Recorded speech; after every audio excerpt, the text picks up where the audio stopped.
Si vous deviez copier seulement quelques éléments des personnes qui ont réussi, les éléments qui ont le plus d'impact dans votre vie, quels seraient ces éléments? Eh bien, c'est exactement ce dont nous allons parler dans cette vidéo. Les choses les plus importantes que vous pouvez copier des personnes qui ont réussi.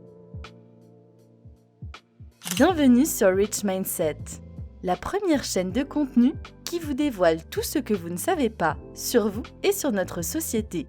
Pour ne manquer aucun post, si vous avez aimé cette vidéo ou appris quelque chose à la fin, laissez-nous un pouce bleu et abonnez-vous à la chaîne. Allons-y, commençons!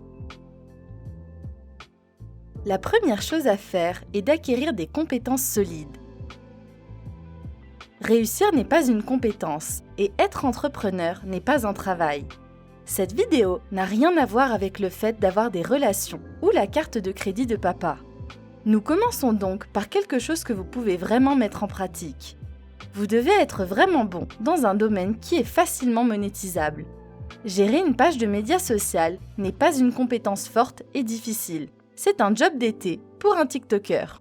Nous parlons ici de grands noms de la programmation, de la conception de publicité, de la construction de maisons, de la fabrication de pain, etc. Prenez n'importe quel individu qui a réussi et qui vaut quelque chose, et vous verrez qu'ils sont tous très bons dans quelque chose, et qu'ils ont tiré parti de ce quelque chose pour le rendre plus important. Mais il faut un point de départ. Les gens aiment regarder quels sont les emplois les plus rémunérateurs ou les secteurs les plus lucratifs. Mais ils ne se préoccupent pas des compétences qu'ils maîtrisent et des domaines dans lesquels ils peuvent devenir excellents. Ce n'est pas ainsi que cela fonctionne. La première chose à copier sur les personnes qui réussissent est donc la compétence. En effet, si vous devenez vraiment compétent dans un domaine, il est facile de le transformer en entreprise, en emploi bien rémunéré ou en carrière solide et indépendante. L'argument le plus souvent avancé contre cette idée est que les personnes qui ont réussi ont toujours eu un coup de pouce. Par exemple, les parents d'Elon avaient déjà une énorme exploitation minière. Les parents de Bill Gates l'ont inscrit à un programme exclusif. Vous trouverez de nombreux exemples ici. Mais voilà, si vous voulez devenir milliardaire avant 30 ans, alors oui, bien sûr, certaines circonstances sont obligatoires. Mais avez-vous besoin de devenir milliardaire avant 30 ans? Ou êtes-vous satisfait d'être millionnaire à 30 ans? Ou à n'importe quel âge d'ailleurs? Parce que pour cela, vous n'avez pas besoin de circonstances extraordinaires. Vous avez besoin de compétences. De même que la prochaine chose sur notre liste.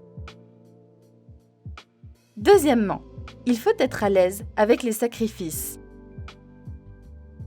Le sacrifice est un terme plus général et contrairement à la croyance populaire, il ne signifie pas qu'il faut être malheureux pendant longtemps. Le terme de sacrifice a en fait été romancé, presque au point de devenir biblique. On le voit sur les médias sociaux, où les gens se vantent d'avoir sacrifié des nuits de sommeil ou de n'avoir mangé que des fast-food pendant 5 ans pour économiser le plus d'argent possible. C'est tout simplement stupide, et ce n'est pas une façon de vivre à moins d'être dans la merde. Quand nous parlons de sacrifice, nous voulons dire qu'il faut trouver un bon compromis. Si vous voulez pouvoir faire des choses que les autres ne peuvent pas faire, vous devez faire des choses que les autres ne veulent pas faire. C'est essentiellement la définition du sacrifice. Vous trouvez quelque chose que peu de gens veulent faire et vous le faites. Au bout d'un certain temps, vous vous retrouverez dans une position où il n'y aura pas de concurrence, car très peu de gens ont vécu la même chose que vous. Pensez un instant aux entrepreneurs en série. Vivre sans la sécurité d'un emploi stable pour mettre de la nourriture sur votre table au cas où les choses ne marcheraient pas est un jeu risqué. Et rares sont les personnes qui disposent d'une source de revenus stable, d'assez de temps pour tenter des expériences, d'un soutien suffisant et d'aucune responsabilité contraignante. C'est un peu la situation de la licorne. Peu de personnes sont donc prêtes à vivre cela. En fait, très peu de gens le font. C'est leur sacrifice. Cela étant dit, pourquoi est-ce important? Et pourquoi l'avez-vous ajouté à la liste?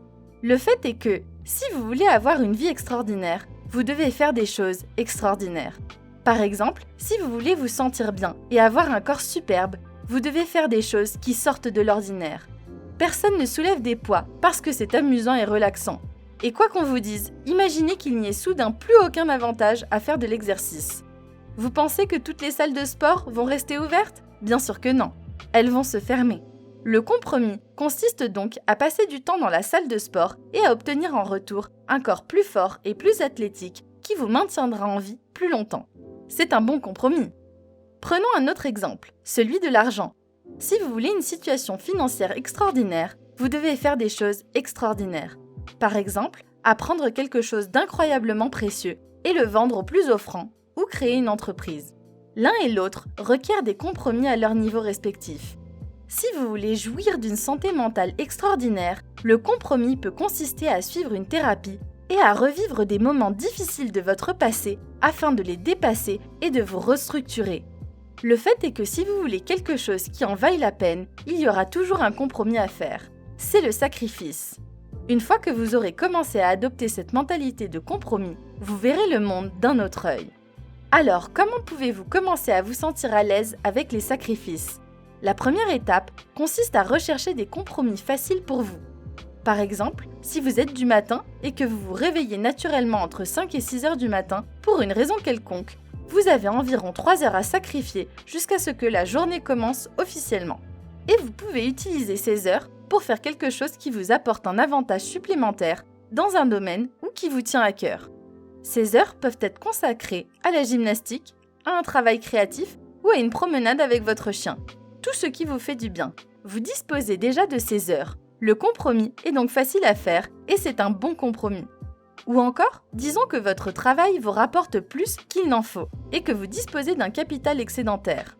Vous pouvez commencer à investir un peu et voir comment vous vous sentez. Observez les marchés. Familiarisez-vous avec les outils d'investissement et le jargon financier. Là encore, il s'agit d'un bon compromis. Mais imaginons que vous soyez une personne extrêmement sociable et que vous vous ressourciez en fréquentant d'autres personnes. Dans ce cas, renoncer à vos week-ends et soirées avec vos amis est un mauvais compromis. Si cela vous rend malheureux parce qu'il vous sera difficile de trouver quelque chose de plus bénéfique, cela n'en vaut pas la peine. Il est important de faire le tour de sa vie et de trouver des choses que l'on est prêt à abandonner, juste pour s'y habituer. Ensuite, on passe à des choses un peu plus exigeantes, mais qui rapportent beaucoup plus. Par exemple, vivre en dessous de ses moyens pendant une année entière afin d'économiser suffisamment d'argent pour verser un acompte pour l'achat d'une maison est un énorme compromis. Et cela peut très bien donner le coup d'envoi d'une carrière dans l'immobilier. Mais si vous n'êtes pas à l'aise avec les petits compromis, ce genre de sacrifice vous semblera hors de portée. Rappelez-vous que ceux qui sont à l'aise avec les sacrifices auront toujours plus. C'est une règle de vie. Troisièmement, considérez-vous comme une entreprise. Qu'est-ce que cela signifie de se traiter comme une entreprise ? Imaginez que le monde entier ait des actions en vous et que nous voulions tous obtenir un rendement positif. À la fin de l'année, vous êtes payé pour être vous-même. À quoi cela ressemble-t-il ? Eh bien, décomposons-le en différents départements. Comptabilité. Avez-vous une bonne hygiène financière ou non ? Faites-vous le suivi des choses ? Savez-vous d'où vient l'argent et où il va ? Votre budget est-il bien ficelé ? Pouvez-vous vous payer vous-même ? Tous ces éléments sont importants et doivent faire l'objet d'un suivi et d'une comptabilité. Marketing comment. Comment vous présentez-vous au monde ? Que sait-on de vous ? Qu'aimeriez-vous que plus de gens sachent à votre sujet ? Comment aimeriez-vous que le monde vous voie ? Que pouvons-nous attendre de vous ? Développement de produits. Investissez-vous en vous-même ? Vous perfectionnez ce que vous savez faire ? Faites-vous des choses quand vous n'en avez pas envie parce que vous savez que c'est bon pour vous ? Nous pourrions continuer ainsi longtemps, mais vous comprenez ce que nous voulons dire. Pourquoi est-ce si important ? Si vous voulez que votre vie se déroule le mieux possible, il est très utile de la considérer comme une entreprise et d'en être le PDG. Cela rendra les choses plus faciles à gérer et plus faciles à naviguer. Lorsque les personnes qui réussissent prennent des habitudes et créent des routines, elles investissent essentiellement dans le temps et les ressources de l'entreprise. Plus vous serez performant dans ce domaine, plus vous profiterez de la vie. Quatrièmement, faites preuve de constance. Tout ce que vous faites à un rythme constant devient le nouveau vous. Si vous allez courir tous les jours, vous devenez un coureur. Si vous investissez un peu d'argent chaque semaine, vous devenez un investisseur. Si vous vous levez tôt tous les matins, vous devenez une personne matinale. Vous devez donc être extrêmement attentif à ce que vous faites chaque jour, car c'est ce qui définira la personne que vous deviendrez. C'est une excellente nouvelle, car si vous regardez les choses sous un autre angle, si vous voulez devenir une certaine personne, tout ce que vous avez à faire, c'est d'être cohérent avec les choses que cette personne ferait. Or, le plus souvent, la chose que vous devez faire est ennuyeuse ou inconfortable. C'est pourquoi nous avons ajouté le fait d'être à l'aise avec les sacrifices au début de la liste, et c'est aussi le chapitre le plus long. Mais faire ce qu'il faut constamment est la chose la plus importante que vous puissiez copier sur les personnes qui réussissent le mieux. Et la raison pour laquelle tant de gens ne le font pas, c'est parce que c'est ennuyeux et peu satisfaisant la plupart du temps. Prenons l'exemple de l'apprentissage d'une nouvelle compétence. Vous avez décidé d'élargir votre palette de compétences. Disons que vous voulez apprendre à coder. Avant de pouvoir faire des choses étonnantes et géniales avec le code, vous devez apprendre à le faire. Et le processus, la plupart du temps, est vraiment ennuyeux et peu satisfaisant. Et le seul moyen de le dépasser est de continuer à le faire à un rythme régulier. Le même concept s'applique absolument à tout. Il y a quelque temps, nous avons partagé des informations sur les coulisses de nos analyses. Pendant les 3 premières années, nous n'avions pratiquement pas de vues.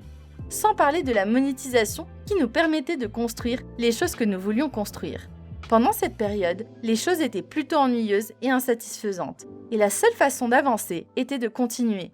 Ne sous-estimez pas le pouvoir de la présence. C'est peut-être la chose la plus importante de cette liste. Si vous parvenez à trouver un moyen de vous montrer chaque jour et de faire les choses que vous devez faire, le succès est inévitable. Ce n'est qu'une question de temps. Faites-nous confiance. Et c'est tout pour cette liste. Bien entendu, pour ceux d'entre vous qui nous suivent jusqu'au bout, nous avons un bonus pour vous. Il s'agit d'un numéro 5. Occupez-vous de vos affaires. Ne négligez pas ceux qui ne sont pas sur le même chemin que vous.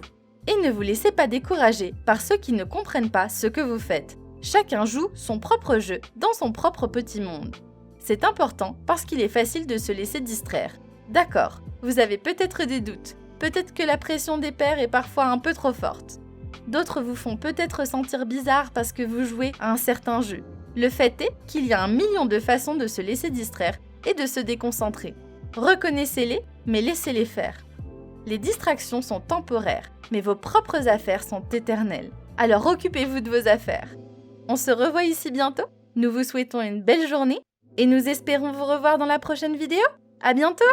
Au revoir.